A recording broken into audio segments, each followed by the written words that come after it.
ना लाहौर तुम्हारे बाप का था, ना पाकिस्तान तुम्हारे बाप का है। एहसान तो हमारा है तुम पर कि तुम कल भी हमारे टुकड़ों पर पल रहे थे, आज भी हमारे टुकड़े पर पल रहे हो। लेकिन अब दिन गिनना शुरू कर दो। जी हां, ये हम नहीं बल्कि सोशल मीडिया यूजर विराज चौधरी कह रहे हैं। दरअसल खुद को मुस्लिमों का रहनुमा कहने वाले कथित मुस्लिम नेताओं का मजमा लगा हुआ था।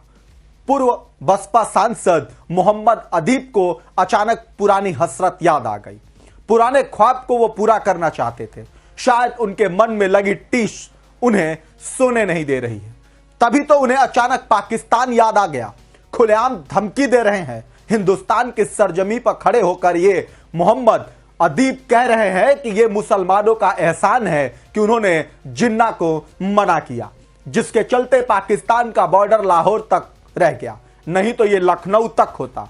जी हां, सियासी डमरू बजाने वाले मोहम्मद अदीब वही हैं जिन पर खुले में नमाज पढ़ने के विवाद के बाद हुए दंगों का आरोपी बताया जाता है।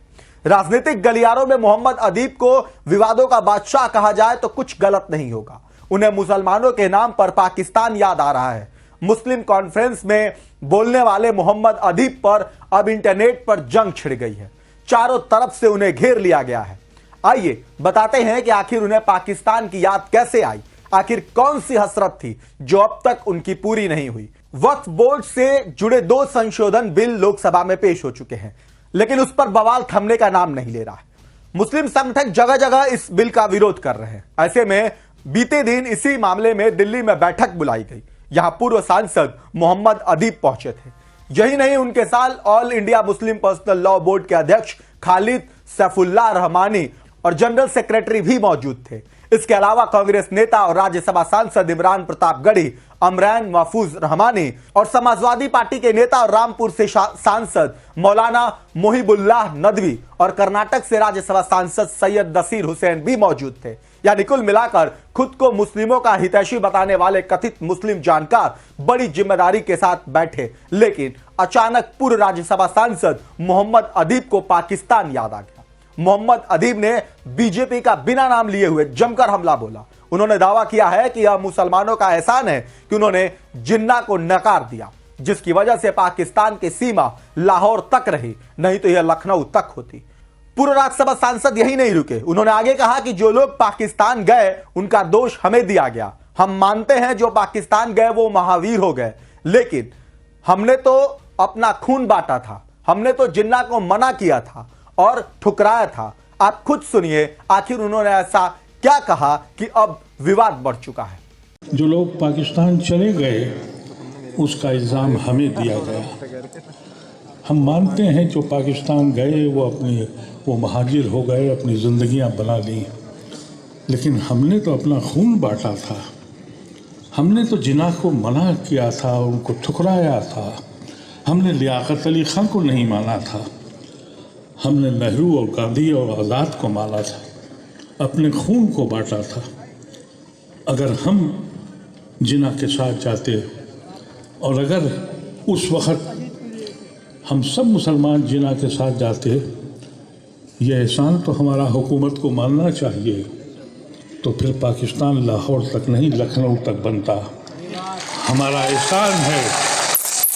हमने पाकिस्तान को मुख्तसर कर दिया और हमें सज़ा देते हो तुम, हम पे जुल्म करते हो। अब तक जितने भी हमारे ऊपर हमले हुए हैं, सबसे बड़ा हमला आपकी औकाफ का है।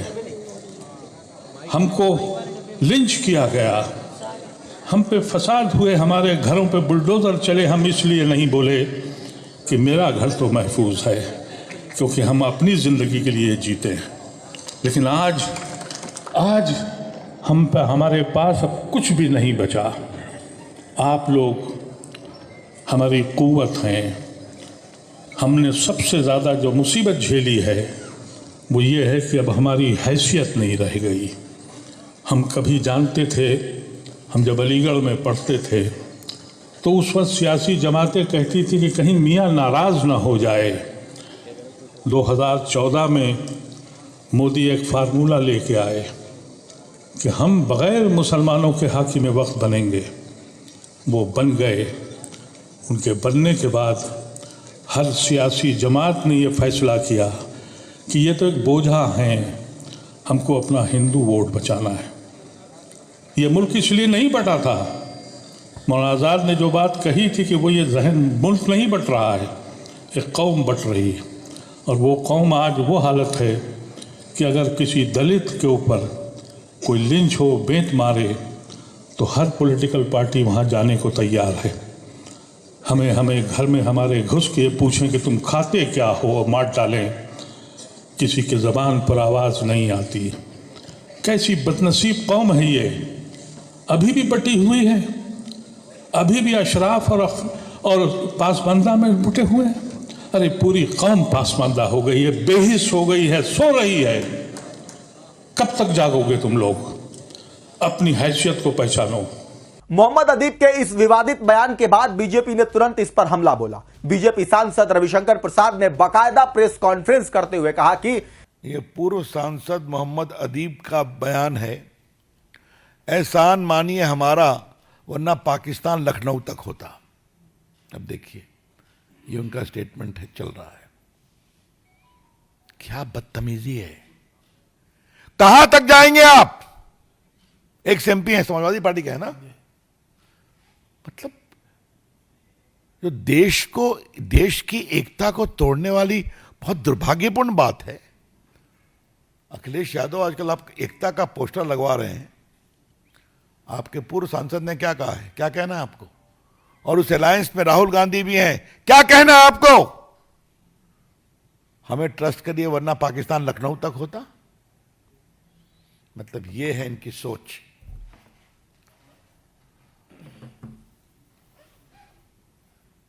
मैं तो मांग करूंगा कि इनके खिलाफ पुलिस में केस होना चाहिए और कार्रवाई होनी चाहिए, जो भारत को तोड़ने की बात करते हैं।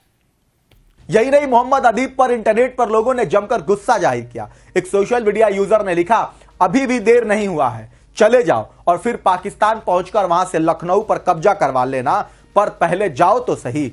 अन्य यूजर ने लिखा, अभी तो हमने बोलना शुरू किया है और आपकी कौम धर्मनिरपेक्षता के नाम पर छाती पीटने लगी।